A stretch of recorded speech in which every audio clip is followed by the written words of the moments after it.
All right, guys, the message for today is looking at comparing fractions, comparing and ordering, just saying which fraction is bigger, which fraction is smaller. We did this quite a bit before break. We did it quite a bit in our small groups and in class, but I wanted to go over it with you again.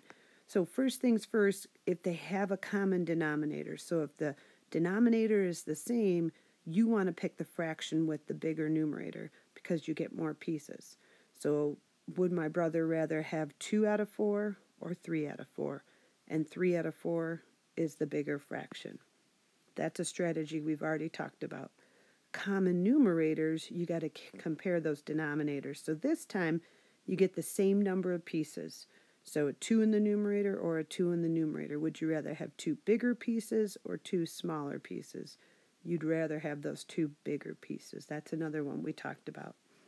We also spent quite a bit of time looking at benchmark fractions. So we know 1/2 is a big fraction we used a bunch, and of course 0 and then 1 whole. We worked on that. We actually sorted fractions into different compartments. If your fraction is smaller than half and the other one is bigger, 6/8 is obviously the bigger fraction because it's bigger than 1/2. So you can always use what you know about landmark fractions. But these next couple I want to talk about. Change one denominator to match the other. We're going to talk about those equivalent fractions we've been working on and finding a common denominator. Again, making equivalent fractions. So let's check those out. So if you're going to find a common denominator, you've got 3/8 and 1/4, and you're trying to decide which fraction is bigger. You can make a fraction with the same denominator, and it becomes easy to figure out which fraction is bigger based on the numerator size. So to find a common denominator, you've got to find a number that both 8 and 4 go into, because those are the two denominators. I always look at the bigger number and try and see if that smaller denominator can go into it. In this case, 4 does go into 8, so 8 would be my common denominator. And notice on this fraction, see 8 goes into 8 and 4 goes into 8. And we're going to make some equivalent fractions here.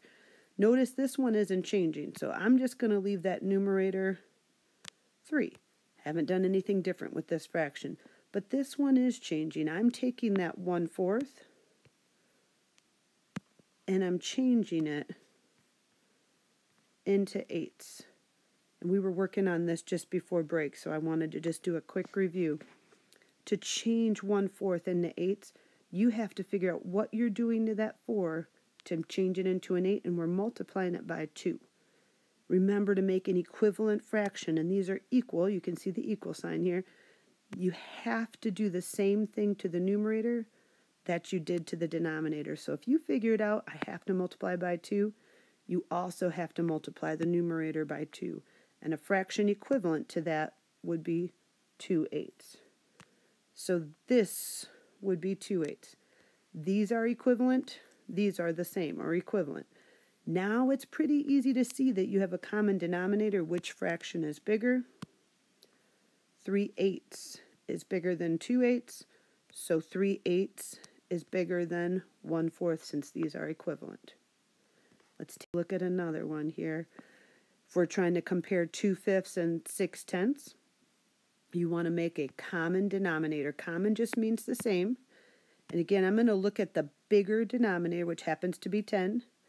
Can 5 fit into 10 evenly with no remainders? Yes, it can. So that's my denominator. Notice this fraction's not being changed. The denominator is 10, so that numerator is going to stay 6. This fraction, however, is changing, and we're going to make an equivalent fraction with that one. And just a reminder, equivalent fractions, we're going to change 2/5 into something equal, but with tenths as a denominator.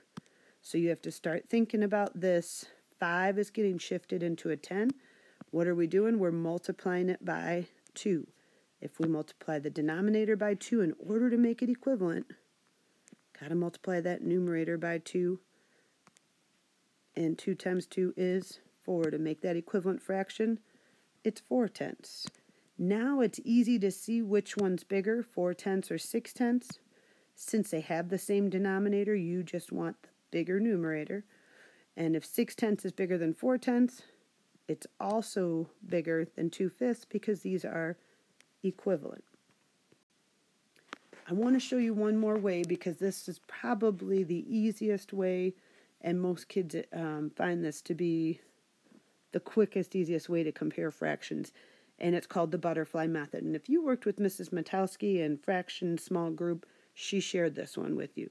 So butterfly method looks something like this. When you have two fractions that are really close, they don't have a common numerator, they don't have a common denominator, they're both bigger than 1/2, so you can't compare it to a landmark fraction like that. You can use this butterfly method, and you'll understand here why it's a butterfly method. To do the butterfly method, you have to take the denominator of one fraction and the numerator of the other and multiply those. And 3 times 3 is 9. See how I went up in that diagonal? I go from the bottom up, and that is 9. Also take the denominator and numerator of the other fraction. So start at the denominator and the numerator, multiply those together, and you get 10. Whichever fraction has the bigger number written above the numerator, that's the bigger fraction. So in this case, 2/3 is bigger because 10 is bigger than 9. And that's what we call the butterfly method. It works with any fraction, whether you have a like or unlike denominator or numerator, any of that, it always works. You take the denominator, multiply it by the numerator on the other side, and write that total down. Same with the other fraction, and then compare whichever number's bigger. You can easily find greater than, less than, or equal to in some cases. They call it the butterfly method because the picture ends up looking kind of like a butterfly. Take a look at a couple other ones. If we're looking at this one, denominator to numerator, 10 times 3 is 30. And if we're looking here, denominator to numerator, if you multiply 8 times 4, you get 32. So you can see 32 is the bigger number, so 4/10 is the bigger fraction. One last one to take a peek at. 12 and 3 is 36. And 9 and 4 is 36. 36. Oh, wait a second. That's not bigger. They are equal. 36 and 36. We just made equivalent fractions. So if the number is the same, then they're equivalent. Hope this helps you figure out some comparing fractions.